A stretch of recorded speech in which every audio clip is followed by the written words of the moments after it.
Well, good afternoon. Welcome to Sorpin Technologies, and we're here to talk about some really great stuff. First of all, having my last bit of espresso for the day, and I'm drinking out of my caffeine cup, as you can tell. Espresso is near and dear to my heart, which I drink daily.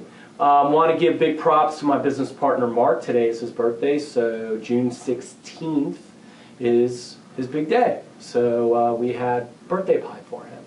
Also, we had a little bit of a sad thing today. Our beautiful tree, I think it is a pear tree, got toasted in the rainstorm last night. I mean, it got split into two. And it's really sad, and maybe we'll get to put some pictures of it for you guys to look at, and you can send us some condolence cards or some heartfelt sympathies because we lost a good friend, and we're going to have TJ, the tree guy, come in and chop down the pear tree. And it's not a partridge and a pear tree either. So also, I need to explain why we didn't do one of these last week. Why was that? Well, because I was in Denver for the ASMS show, which was really very cool. Mass spec is really not one of my core competencies, but it was really awesome to go see a phenomenal array of exhibitors, and also to see more poster presentations than I've ever seen. So it's a really neat show. Matter of fact, next year it will be in Vancouver. So I think we may even prop out to get a booth there, which would be really nice. And maybe if it's Stanley Cup time, we hang with the Canucks because maybe they'll be in. So what are we going to talk about today? Today. Side chain reactions. Oh my God, what the heck is a side chain reaction? Well, that's what happens when your compound that you're purifying can create a little bit of something extra. And a lot of times you don't see that when you're doing small scale. You may not see it doing HPLC, you may not even see it doing prep, even small scale flash. But when you start scaling up, you could start seeing impurities or your compound just begin to totally crystallize and crash out because of some side chain reaction.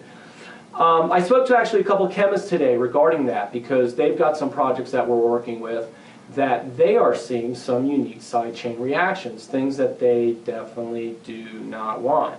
And things that they do not want is things that they do not want. So here are some thoughts that we have in discussing ways to maybe help alleviate side chain reactions, because I think what we want to do here is give you some tips. First of all, it comes from really looking at your procedure, looking at both making sure that you do great sample prep, making sure that your solvents are very high purity, and also that you condition your resins properly. That's right there, right up front. And a lot of times chemists are in a rush. They do not have the time to really think about the conditioning steps. And when they scale up, they're also doing that same behavior. So we want to stress for you good behavior, good procedure, so that you can avoid these unexpected little presents that you get. The other thing is the purity of the resins. We believe that, in speaking to a couple of my chemist friends, that the quality of the silica gel they use is very important. They've seen where they've used lower cost, low price silica gels, and they've seen their products just crash out. They didn't see it on small scale, but they saw it when they scaled up. And that's one of the things that we as a company can offer you. Our premium grade silicas, both granular and spherical, are of the highest purity, lowest metal content. So you don't have any possible interaction with metals to possibly create unique complexes. Our aluminas are great, very, very high purity. Also, looking at bonded phases. When you utilize bonded phases, not all are equal, the same as silica gel, and the quality that the manufacturers take to really thoroughly wash their silica, probably bond and wash and make sure everything is made correctly, is also important. And we offer, again, the highest quality and the highest purities here, so you will not see silanes coming off or unique complexes created because it was a low-cost product. Also looking at polymeric resins, there's a lot going on there. So you have to be very careful when you begin scaling up. If you have these challenges, if you have these questions, what do? You give us a call.